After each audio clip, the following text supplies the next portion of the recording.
ಮೂಡ ಹಗರಣಕ್ಕೆ ಸಂಬಂಧಪಟ್ಟಂತೆ ಇವತ್ತು ಚರ್ಚೆಗೆ ಅವಕಾಶವನ್ನ ಮಾಡಿಕೊಟ್ಟಿಲ್ಲ ಅನ್ನುವಂತ ವಿಚಾರವಾಗಿ ಇವತ್ತು ಬಿಜೆಪಿ ಮತ್ತು ಜೆಡಿಎಸ್ ಇಬ್ಬರು ಕೂಡ ರಾಜಭವನಕ್ಕೆ ತೆರಳುತ್ತಾ ಇರ್ತಕ್ಕಂಥದ್ದು. ನಮ್ಮ ಜೊತೆ ಚೀಫ್ ವಿಪ್ ಆದಂತ ದೊಡ್ಡನಗೌಡ ಪಾಟೀಲ್ ಅವರಿದ್ದಾರೆ, ಅವ್ರನ್ನೇ ಮಾತಾಡ್ಸ್ತಾ ಸರ್. ಇವತ್ತು ಚರ್ಚೆಗೆ ಅವಕಾಶ ಮಾಡಿಕೊಟ್ಟಿಲ್ಲ ಅನ್ನೋಂಥದ್ದು ರಾಜಭವನ ಚಲೋ ಕೂಡ ಆಗ್ತಾ ಇದೆ. ರಾಜ್ಯಪಾಲರ ಹತ್ರ ಯಾವ ಕಾರಣದಿಂದ ಹೋಗ್ತಾ ಇರೋ ಸರ್? ಈಗಾಗಲೇ ಎರಡು ವಿಷಯಗಳ ಬಗ್ಗೆ ನಾವು ಸದನದ ಗಮನ ಸೆಳೆಯತಕ್ಕಂಥ ವಿಚಾರ ಮಾಡಿದ್ವಿ. ಒಂದು ಮಹರ್ಷಿ ವಾಲ್ಮೀಕಿ ನಿಗಮದಲ್ಲಿರ್ತಕ್ಕಂಥ ಹಗರಣದ ಬಗ್ಗೆ ಮತ್ತು ಮೂಡದ ಬಗ್ಗೆ. ಇವತ್ತು ಚರ್ಚೆಗೆ ಅವಕಾಶ ಕೊಡದೇನೆ ಸರ್ಕಾರ ತಪ್ಪಿಸಿಕೊಳ್ತಕ್ಕಂಥ ವ್ಯವಸ್ಥೆ ಮಾಡಿದೆ.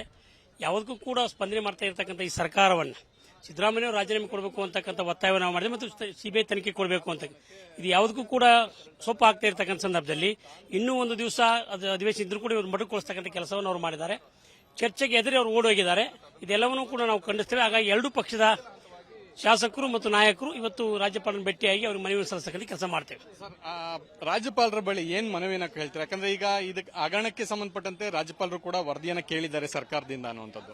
ವರದಿ ಕೇಳಬೇಕು, ಅವರಿಗೆ ಡೈರೆಕ್ಷನ್ ಕೊಡಬೇಕು, ಏನು ಸರಿಯಾದ ರೀತಿಯಲ್ಲಿ ತನಿಖೆಗೆ ಮತ್ತು ಸಿಬಿಐ ಕೊಡಬೇಕು ಅಂತಕ್ಕಂಥ ಒತ್ತಾಯವನ್ನು ನಾವು ಮಾಡಿಕೊಂಡಿದ್ದೇವೆ. ಮೂಡ ಹಗರಣಕ್ಕೆ ಸಂಬಂಧಪಟ್ಟಂತೆ ಇವತ್ತು ಚರ್ಚೆಗೆ ಅವಕಾಶವನ್ನ ಮಾಡಿಕೊಟ್ಟಿಲ್ಲ ಅನ್ನುವಂತ ವಿಚಾರವಾಗಿ ಇವತ್ತು ಬಿಜೆಪಿ ಮತ್ತು ಜೆಡಿಎಸ್ ಇಬ್ಬರು ಕೂಡ ರಾಜಭವನಕ್ಕೆ ತೆರಳುತ್ತಾ ಇರ್ತಕ್ಕಂಥದ್ದು.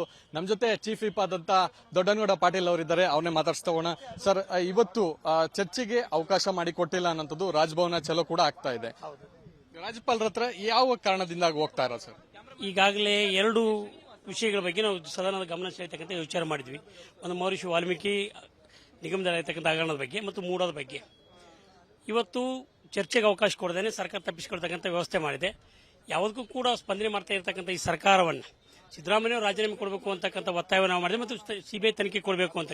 ಇದು ಯಾವುದಕ್ಕೂ ಕೂಡ ಸೊಪ್ಪು ಆಗ್ತಾ ಇರತಕ್ಕಂಥ ಸಂದರ್ಭದಲ್ಲಿ ಇನ್ನೂ ಒಂದು ದಿವಸ ಅಧಿವೇಶನ ಇದ್ರೂ ಕೂಡ ಇವರು ಮೊಟಕುಗೊಳಿಸ್ತಕ್ಕಂಥ ಕೆಲಸವನ್ನು ಅವರು ಮಾಡಿದ್ದಾರೆ. ಚರ್ಚೆಗೆ ಎದುರು ಅವರು ಓಡೋಗಿದ್ದಾರೆ. ಇದೆಲ್ಲವನ್ನೂ ಕೂಡ ನಾವು ಖಂಡಿಸ್ತೇವೆ. ಹಾಗಾಗಿ ಎರಡೂ ಪಕ್ಷದ ಶಾಸಕರು ಮತ್ತು ನಾಯಕರು ಇವತ್ತು ರಾಜ್ಯಪಾಲರನ್ನು ಭೇಟಿಯಾಗಿ ಅವ್ರಿಗೆ ಮನವಿ ಸಲ್ಲಿಸತಕ್ಕಂಥ ಕೆಲಸ ಮಾಡ್ತೇವೆ. ರಾಜ್ಯಪಾಲರ ಬಳಿ ಏನ್ ಮನವಿನ ಕೇಳ್ತಾರೆ? ಯಾಕಂದ್ರೆ ಈಗ ಇದಕ್ಕೆ ಹಗರಣಕ್ಕೆ ಸಂಬಂಧಪಟ್ಟಂತೆ ರಾಜ್ಯಪಾಲರು ಕೂಡ ವರದಿಯನ್ನು ಕೇಳಿದ್ದಾರೆ ಸರ್ಕಾರದಿಂದ ಅನ್ನುವಂಥದ್ದು. ವರದಿ ಕೇಳಬೇಕು, ಅವರಿಗೆ ಡೈರೆಕ್ಷನ್ ಕೊಡಬೇಕು, ಏನು ಸರಿಯಾದ ರೀತಿಯಲ್ಲಿ ತನಿಖೆಗೆ ಮತ್ತು ಸಿಬಿಐ ಕೊಡಬೇಕು ಅಂತಕ್ಕಂಥ ಒತ್ತಾಯವನ್ನು ನಾವು ಮಾಡಿಕೊಂಡಿದ್ದೇವೆ. ಇದಿಷ್ಟು ದೊಡ್ಡನಗೌಡ ಪಾಟೀಲ್ ಅವರ ಮತ್ತು ಕ್ಯಾಮರಾ ಪರ್ಸನ್ ನವೀನ್ ಜೊತೆ ಚಂದ್ರಶೇಖರ್, ವಿಸ್ತಾರ ನ್ಯೂಸ್, ಬೆಂಗಳೂರು.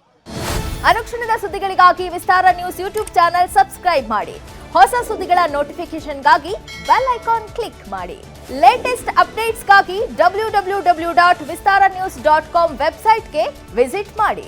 ಅಂಗೈಯಲ್ಲೇ ಜಗತ್ತಿನ ಸುದ್ದಿ ತಿಳಿಯಲು ವಿಸ್ತಾರ ನ್ಯೂಸ್ ಕನ್ನಡ ಆಪ್ ಡೌನ್ಲೋಡ್ ಮಾಡಿ.